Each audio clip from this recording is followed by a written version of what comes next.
بسم الله الرحمن الرحيم waxaan rabaa ummadda Soomaaliyeed maanta halkan inaan ka salaamo waxaan anaga joognaa dadkayga hadda xamar jooga joog qurxoon roobta ahay la barwaaqaysan yahay alxamdulillaah rabbil caalamiin qolo kastan waxaan ilaahay uga rajaynayaa meeshooda inay joog iyo barwaaqo iyo sidoo kale ilaahay baraaro ku siiyo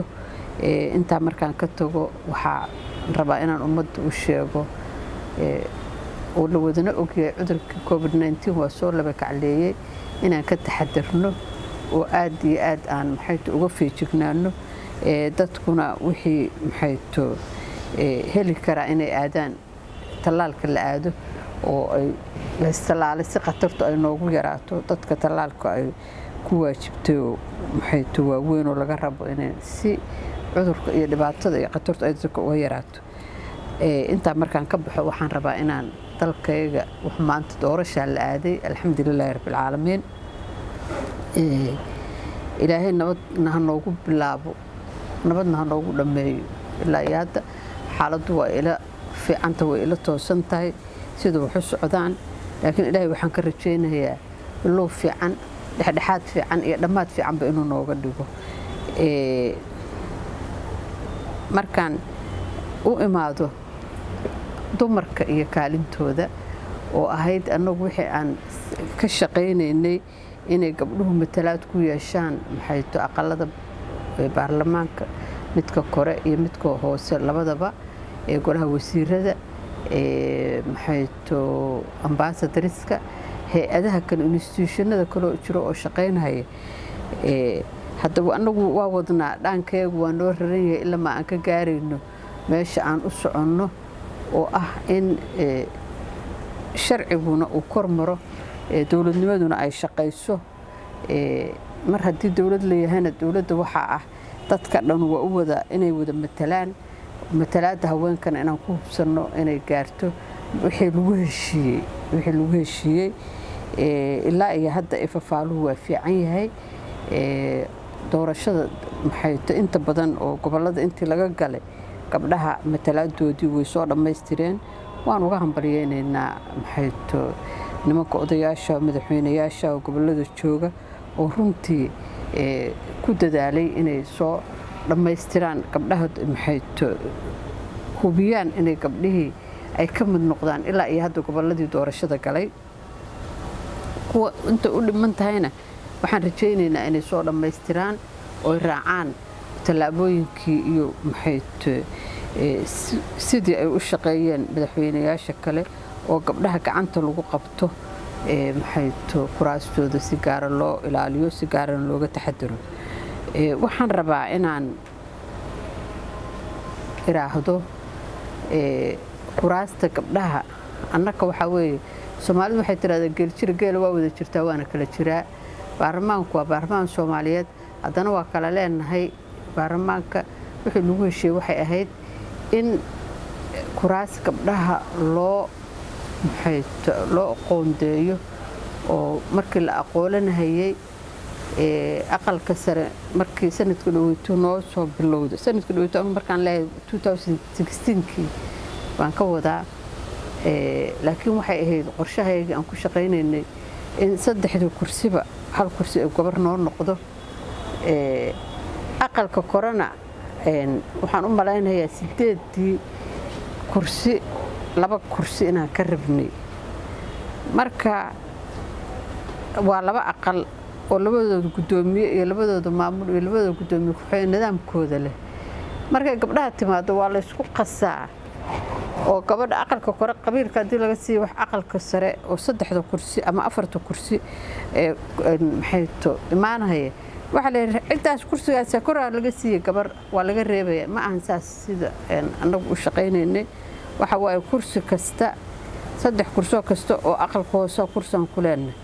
aqalka korana waxaan ka rabnaa tiradaas cayiman marka waxaan jeclaan lahaa inaan la isku qasin waxna waa wax lagu heshiiyey oo nidaam ah oo socda waxna waa qasoo soo dhaco 2016kii wixii dhacay oo galmudug ka dhacay oo kale in aan la samayn baan u rabaa inaan u sheego kana codsado madaxweynayaasha waxaa ka dhacay in kuraas hadda lagu codeeyo oo dhammaatay dhib badan baa ka dhacay dadkii waa la isku diray dadka oo kursiga wada lahaa waxaa laga shaqeeyay in dadkii ehelka ahaa oo masaakiinta ahaa oo magaalada wada deganaa oo tuulada wada degan oo iskaashanayay ayaga colaad la dhexdhiga aysan mudnayn oo ku kala tagaan oo la isku imtixaano marka dadka hadday cadaaladu jirto dhibaato ma imaanayso dhibaatadu waxay ka timaadaa cadaalad darrada waxaan rabaa in laga taxadaro wixii waagii dhaweyta dhacay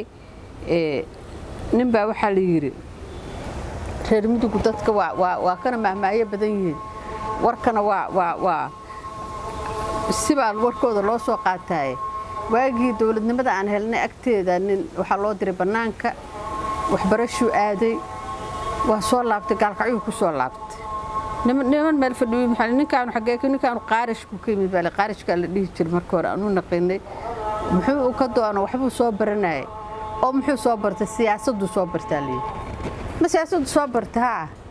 aniga jeebkayga lacag 5 shilin ku jirta siyaasad iga qaado inta isirtid iga qaado marka turuufada iyo sirta iyo siyaasadda la bartaa waa kala labo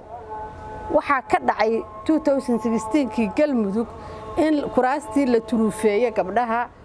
oo lagu turuufeeyo aniga waxaa laga rabaa percentage guud baa laga rabaa anigu xisaabtaas meel laga keeno mathematicadaas ma garanayo waxaa laga rabaa intaas laga rabaa gobolka percentage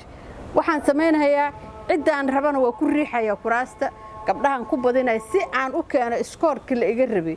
cidaan rabana gabdhahan ka qaadayo oo qofka nabcahay kaan la dirirsanayo kaan rabin baarlamaanka inuu galo halkaas aan ku cunaya waa wax yar oo turuufo yar oo laga sameeyay meel dhexe taas waxay resultigi ka soo baxay marka wax kasto la sameeyay resulta ka soo baxa resultigi ka soo baxay wuxuu yahay in qabiil 4 kursi leh 4 nin baarlamaanka u soo fariisteen oo galmudug ah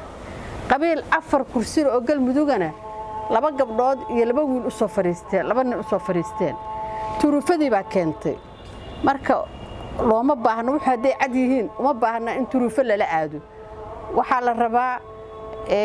dhagool maqal halays maqlo halays arko 3 kursi oo kasta oo aqalka hoose kursi baa gabar ah waa in loo calaameeyaa waa in gabdho ku tartamaan hadduu maqan yahay oo la isdhaafiyo oo turuufadii ka dhignayd meesha la raaco waxay noqonaysaa hadda gabdhuhu ka harimayaan kuraasta ka harimayno waa dacwoonaynaa waa daba joogaynaa anagu dhashiikana malihin BMkiina lama ridahayo waxaa noo ah hub waxaa noo ah sharciga inta yar oo lagu heshiiyaan daba galaynaa gabdhuhu waa dad nabadeed ma haystaan gabdhuhu maxay waxa looga baqay hebel kursigiisa wax taaban kara lama arko korku ka xiran kuraasta anagu inaan u tartanaan rabnaa in gabadhii ku soo baxda oo nasiibkeedu ay noo shaqaysaan rabnaa midii aan ku soo bixin saaxiibteed la shaqaysaa la rabaa ilaa waxa la 2 nin oo dhaxal ku diraysa dad u timaado intee isku jirtaan lama yiraahdo 2 qof oo kursi ku tartamaysa waa walaalo kursiga wada leeyihiin inay dalkan ugu shaqeeyaan marka baarlamaanka la soo gala marka oo baarlamaanka la yimaado waxa la noqdo Soomaali baarlamaanka marka la soo galo darkeena constituency laga yimid waa la ogaanaya laakiin Soomaalnimo loogu shaqeynaa horta waxaan rabaa baarlamaan xalaal Soomaalidu waxaan maqlaayanta doorasho xor iyo xalaal ah haddaan la raacin waxa la dhigto xor iyo xalaal ma imaanayso waa in wixii la dhigtay oo lagu heshiiyay la raacaa waa in dadka maxay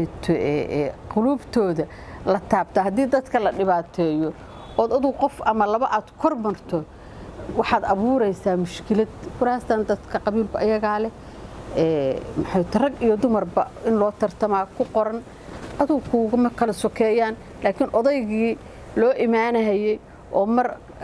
qaaliga inuu noqdo la rabay oo mar nabadoonka inuu noqdo la rabay oo mar madaxweynaha inuu noqdo la rabay baa tahay waxaan ugu tagnay 2016kii galmudug dad madaxweyne abaabulaya reer hebel gabar ma rabo waxaan u malaynayaa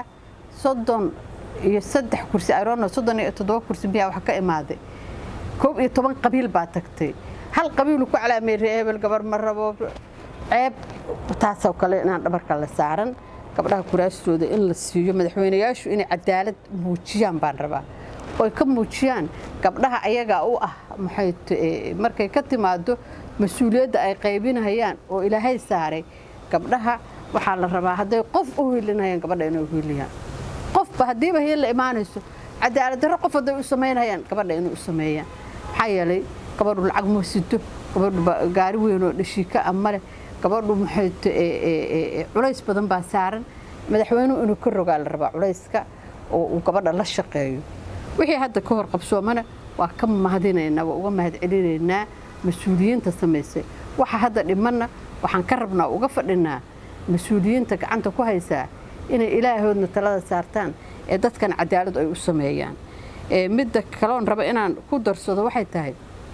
hadda waxay u muuqataa laaluushku waa yaryahay saan isleeyahay hadda waa la xasiloon yahay sidii 2016 wayfiskii socday ma socdaan saasaan isleeyahay haddii marka xildhibaanow aad adigu ku timaado si degan lagugu soo doorto si degan oo caqliga wuxuu dooro markaad timaadaan baarlamaanka waxaad doorataan caqligiina waxaad doorataa ha dooranina adiga maxaa kuu roon maxaa dalka u roon doorta ha dooranina adiga yaa kugu qabiila yaa dalka u qabiilo u roon u doorta mas'uuliyaddu maxayto qofkii kitaab maray oo Ilaahay wajigiisa hortiisa kitaab ku maray oo ka beeshay rabbi waa la xisaabtamaya rabbi idin ma mooga annaga waxa noo sokeeya oo xigaalo noo dhow qofkii xafida rabbina ka baqa ummadaana ammaano waxa la isku dhiibayaa ammaanada xafida ammaanadaas qof mar bay gacantiisa galaysaa rabbina waa kula xisaabtamayaayo kor buu nooga jeedaa qofka madaxweynaha hadda jooga gobolkoow cadaalad dadkaaga ku soo xul dadka loo dhimriyo hala dhaqaaleeyo waxa laga yaabaa midaad maanta adduunka u burburisay oo aqraad u gadatay oo sharaftaada u gadatay oo ku ogsaad ugu yirso bari inaad meel laga gariyo la waayo waa laga yaabaa waa iska adduun iyo bini aadam waxa loo qabto marka si aad u shalaayin hadda dadka maanta talo kula gudboon tahay si cadaalada intaad bari shalay lahayd dadkaas waa dad kuraasu ka dhaxaysay wuxuu ku qaybi baar xildhibaanku markaad soo doortay dii'liya shaqo waa noo taalaay markaad baarlamaanka timaado